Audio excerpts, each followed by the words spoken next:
मित्रों नमस्कार। हवाई द्वीप समूह के होनोलुलु शहर से आपका स्वागत है।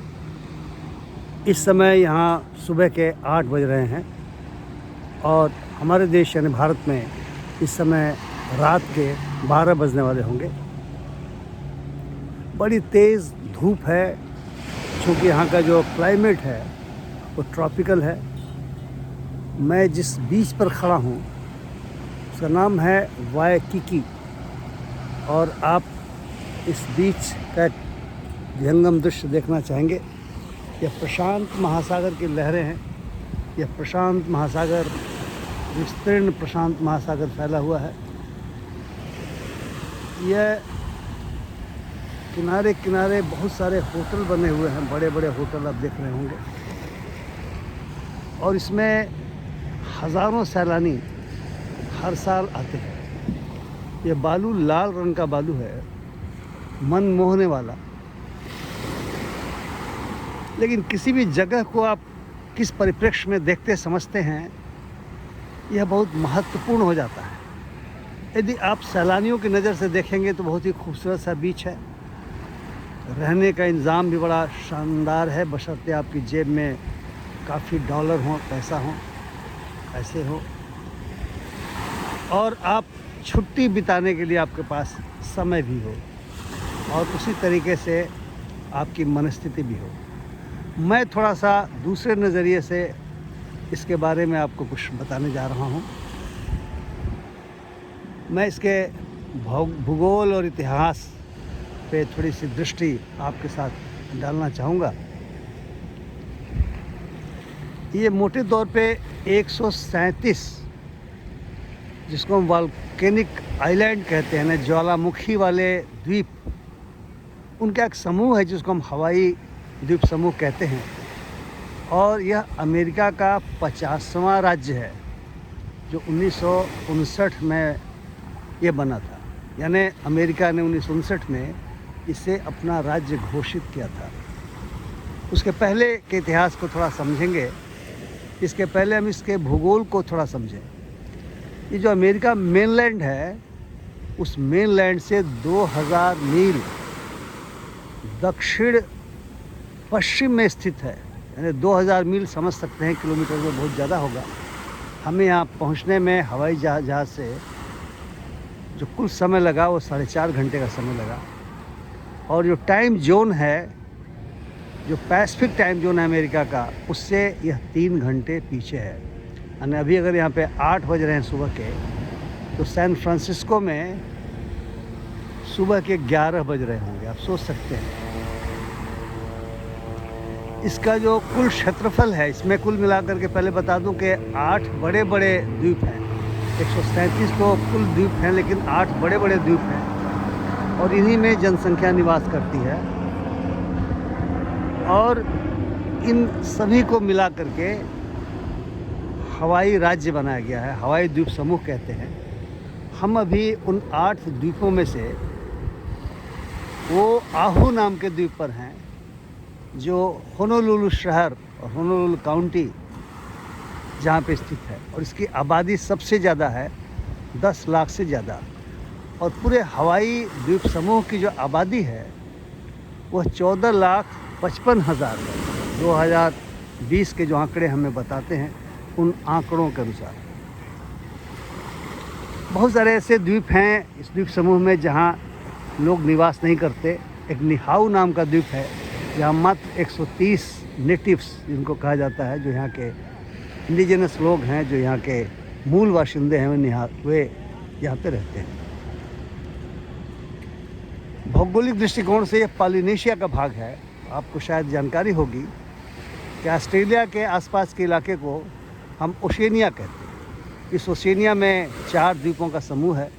पॉलिनेशिया सबसे बड़ा है, मलेनेशिया, माइक्रोनेशिया और ऑस्ट्रेलेशिया। ऑस्ट्रेलिया को भी कई लोग कहते हैं कि वो कॉन्टिनेंट नहीं है। कॉन्टिनेंट तो कायदे से ये जो ओशेनिया है उसे माना जाना चाहिए, लेकिन हम सभी जानते हैं कि ऑस्ट्रेलिया को महाद्वीप का दर्जा मिला है, लेकिन वो ओशेनिया रीजन का ही पार्ट है, क्षेत्र का ही पार्ट है। और जब पॉलिनेशियन जो समूह है उसमें ये हवाई द्वीप समूह आता है। इसमें बहुत सारे दूसरे द्वीप समूह भी आते हैं। और इस पॉलिनेशिया की खासियत ये है कि यहाँ पे जो ईस्ट एशिया है, China, Japan, Manchuria, Philippines, Vietnam, इन ईस्ट एशिया के लोग भारी मात्रा में आव्रजक बन के, प्रवासी बन करके आते रहे, जबकि यहाँ पे मूलतः जो ट्राइबल लोग थे, जो कबीले थे, वो भी रहते थे। कहा जाता है कि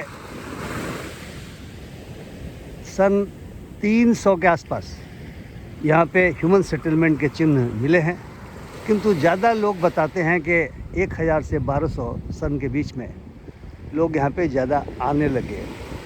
लेकिन जो इन्फ्लक्स हुआ यूरोप का और अमेरिका का, वो कैप्टन कुक के वजह से शुरू हुआ। 1778 में कैप्टन कुक ने, जब वो समुद्र के मार्ग से दुनिया घूम रहे थे, यानी उन्होंने एक्सप्लोर करना शुरू किया था कि दुनिया है कैसी, गोल दुनिया है या चिपटी दुनिया है, कैसी है, तो वे यहाँ पे पहुँचे थे हवाई में। और उसके बाद से, यानी 1778 के बाद से लगातार जो यूरोपियन लोग हैं, जो प्रवासी हैं, वे और अमेरिकन प्रवासी, चूँकि आप याद करें 1776 में अमेरिका एक राष्ट्र बन गया था, इन्होंने यहाँ पे आना शुरू किया। और जो मूल निवासी यहाँ के आदिवासी थे, उन्होंने सबका मुक्त हस्त से स्वागत किया। अभी जिस तट पर मैं खड़ा हूँ उसे आदिवासी लोग कालिया तट कहा करते थे। और यहाँ पे मछली मारते थे, झींगा मछली मारते थे, श्रिम्प की बड़े पैमाने पे खेती करते थे। फल, बहुत सारे यहाँ पे प्लांटेशन है, बहुत सारे फल होते हैं, खास करके पाइनएप्पल खूब होता है। उन फलों से उनकी जीविका चलती थी। उन्होंने बहुत स्वागत किया।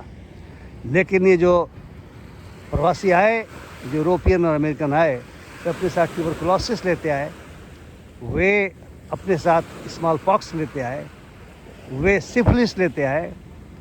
और 18वीं शताब्दी में जो ट्राइबल लोग यहाँ रहते थे, मूलवासी, उनकी जो आबादी 3 लाख के करीब बताई जाती हुआ करती थी, वो 1890 आते आते मात्र 40,000 घट करके रह गई।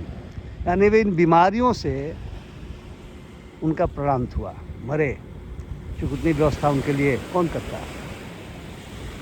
यानी जो खूबसूरती दिख रही है, इस खूबसूरती के पीछे अगर हम उस बदसूरती को भी समझना चाहें, जो यहाँ के मूल वासियों, आदिवासियों, कबीलाई लोगों के मौत पर खड़ी हुई है, तो कहना कोई बहुत अतिशयोक्ति न होगी। 1810 में यहाँ पे किंगशिप की स्थापना हुई। पहले बहुत सारे कबीलों के जो चीफ होते थे, वे चिफ्टेंस यहाँ पे शासन करते थे। लेकिन 1810 में यहाँ पे किंगशिप माना जाता है। और एक राजवंश है जिसके बड़े राजा का नाम था कामेहामेहा। अभी भी कामेहामेहा के नाम से एक हाईवे है जहाँ मैं कल गया था। और उनका ये जो शासन है उस राजवंश का 1893 तक रहा। 1893 में क्या हुआ, ये जो प्रवासी आए उन्होंने यहाँ के बिजनेस पर कब्जा किया। ये जो मछली मारने और इस तरह के छोटे मोटे उद्योग थे वहाँ पे, वो ख़त्म हुए। और बड़े पैमाने पर रियल इस्टेट, रिटेल और भी कई तरह के, यानी टूरिज़्म इंडस्ट्री वगैरह यहाँ पर उन्होंने बड़े पैमाने पर स्थापित किया। बड़े बड़े ठहरने के स्थान बनाए गए, घर बनने लगे। और उसका परिणाम ये हुआ कि जो व्यवसायी गण था, जो यूरोपियन अमेरिकन व्यवसायी गण था, उसने एक तरीके से संघर्ष किया, लड़ाई किया, स्ट्रगल किया, लड़े। और उन्होंने उस मेहा का जो राजवंश था उसको ख़त्म कर दिया। और फिर 1898 में यहाँ पे अमेरिका ने अपना आधिपत्य जमा लिया। लेकिन ध्यान रखिए, अमेरिका ने उस समय इसको अपना राज्य नहीं बनाया था। उसने 1959 में आकर के इसे अपना 50वां राज्य घोषित किया। और उसके पहले अगर आप 1941, अगर आपको याद हो, खास करके 7 दिसंबर, तो यहाँ जो पर्ल हार्बर है, होनोलुलु में ही पर्ल हार्बर है। आज हम वहाँ जाने वाले हैं। कल हमने बहुत सारी जगहों के दर्शन किए थे। काफ़ी पिक्चरस्क कह सकते हैं, काफ़ी ऐसे जगह हैं जहाँ सैलानी खूब आते हैं, सैलानियों के आकर्षण की चीज़ है। तो 1941 के 7 दिसंबर को जापान ने सेकेंड वर्ल्ड वार के समय पर्ल हार्बर पर अपने जहाज़ों से, अपने नेवी के माध्यम से ज़बरदस्त हमला किया। 24 से ज़्यादा लोग मारे गए और तब अमेरिका कूद गया था क्योंकि उसका पैसिफिक फ्लीट ख़त्म हो गया था। वो कूद गया था सेकेंड वर्ल्ड वार में और फिर आप जानते हैं इतिहास की दिशा बदल गई थी। तो उसने 1959 में इसको अपने 50वें स्टेट के रूप में घोषित किया। तो मित्रों, उसके बाद से जो समृद्धि आप देख रहे हैं, शानदार सड़कें हैं, सड़कों का जाल मैं कहूँगा बिछा हुआ है, जैसे आप अमेरिका के किसी भी मेनलैंड शहर में आप देखेंगे, इलाकों में देखेंगे।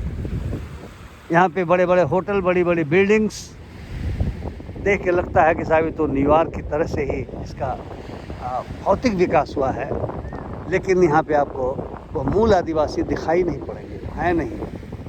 पॉलिनेशियाई लोग हैं, यानी ईस्ट एशिया के देशों के लोग हैं, इसलिए इसको कल्चरली कहा जाता है कि यह मेल्टिंग पॉट है वेस्ट और ईस्ट कल्चर का। यहाँ का जो फूल एक है, जो हमारे यहाँ तो लाल अड़हुल ज़्यादा होता है, यहाँ सफ़ेद अड़हुल हिबिस्कस, वो यहाँ का राज्य का फूल है, आप सोच सकते हैं इसी से। और यहाँ पाएंगे, देखेंगे कि जो पॉलिनेशियाई लोग हैं, जो अब यहाँ पे रहते हैं, वे लोग अपने बालों में, खास करके महिलाएं, उन फूलों को लगाती हैं। लोग फूलों की माला से स्वागत करते हैं। ये खास तरह की चीज़ यहाँ पे हमें दिखाई पड़ती है। मित्रों, विकास तो बहुत हुआ है, लेकिन प्रश्न ये है कि जो मूल लोग थे वे चले गए और उनकी कोई चिंता कोई नहीं करता। लेकिन एक जिसको सिल्वर लाइनिंग कहते हैं वो ये है, अगर आप रुचि रखते हो, यहाँ के जो पॉलिनेशियाई लोग हैं वे सॉवरेनिटी की बात कर रहे हैं। वो कहते हैं कि हमारी संप्रभुता कायम होनी चाहिए, अमेरिका का वर्चस्व उस तरीके से नहीं रहना चाहिए जैसा कि आज की तारीख में है। और वे ये कहते हैं कि अगर आप हमें अलग से देश नहीं बनाना चाहते और नहीं बनाएंगे, क्योंकि अमेरिका तो बहुत ही पावरफुल देश है, महाबली है, उसके सामने कौन लड़ेगा, तो कहते हैं हमको स्वायत्तता दे दो, हमें अपने मसलों के समाधान के लिए स्वायत्तता दो। हालांकि अब यहाँ पे स्टेट असेंबली है, चुनाव होते हैं, लेकिन जैसा कि हम सभी जानते हैं कि उस पर अमेरिकियों का वर्चस्व है, तो बहुत सारी चीज़ें अपने लिए चाहते हैं कि यहाँ का जो पॉलिनेशियाई समूह है उसको स्वायत्तता मिलनी चाहिए। और एक मूवमेंट चल रहा है, उस मूवमेंट को सॉवरेनिटी मूवमेंट कहा जाता है।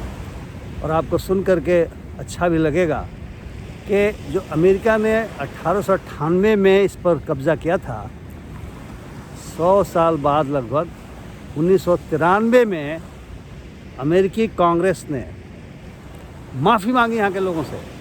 उस कब्ज़े को उन्होंने कहा कि ठीक नहीं किया गया, इसे पॉलिनेशियाई लोगों के हवाले रखना चाहिए था। ट्राइबल्स को रोगों के वजह से ख़त्म हो जाना पड़ा, वाइप आउट हो गए, बहुत कम लोग बचे हुए हैं। कहते हैं कि निहाऊ नाम का द्वीप है जहाँ मात्र 130 नेटिव्स रहते हैं, शुरू में भी मैंने कहा था, और वे सभी मूलवासी ही होंगे और वहाँ पे प्रवासियों का जाना वर्जित है। और बहुत सारे दूसरे जो द्वीप हैं वहाँ तो निर्जन है, जैसे 137 द्वीप है इसके साथ निर्जन है, और 8 द्वीप ऐसे हैं जहाँ पे लोग रहते हैं। सबसे बड़ा द्वीप ये जहाँ हम खड़े हैं होनोलुलु में, ये ओहाउ नाम का द्वीप है। जैसा मैं बताया, इसके आबादी 10 लाख से ज़्यादा है, और कुल आबादी पूरे द्वीप समूह की 8 द्वीप समूह को मिला लें तो 14,55,000 बैठती है। और जो हवाई नाम का द्वीप है उसकी आबादी मोटे तौर पर 2 लाख के आसपास बैठती है, जबकि वो सबसे बड़ा द्वीप है, उसे बिग आइलैंड कहा जाता है। तो मैं कह रहा था कि 1993 में अमेरिका ने माफ़ी मांगी यहाँ के लोगों से कि हमने 1898 में आपके देश पर कब्ज़ा कर लिया था और उसके लिए आप हमें क्षमा करें। लेकिन अभी भी ये अमेरिका का 50वां स्टेट है, यहाँ पे पैसिफिक फ्लीट है, बहुत, क्योंकि सामरिक दृष्टिकोण से ये बहुत ही महत्वपूर्ण है। जापान की भी इस पर नज़र होगी, दूसरे एशियाई जो ईस्ट एशियाई देश हैं उनकी नज़र होगी, और अमेरिका इसके माध्यम से स्वाभाविक सी बात है कि अपनी भी मेन लैंड की भी रक्षा करता होगा और उसके जो एलाइज़ हैं उनकी भी रक्षा करता होगा। तो मित्रों, मैं समझता हूँ कि आपको मेरा वीडियो पसंद आया होगा।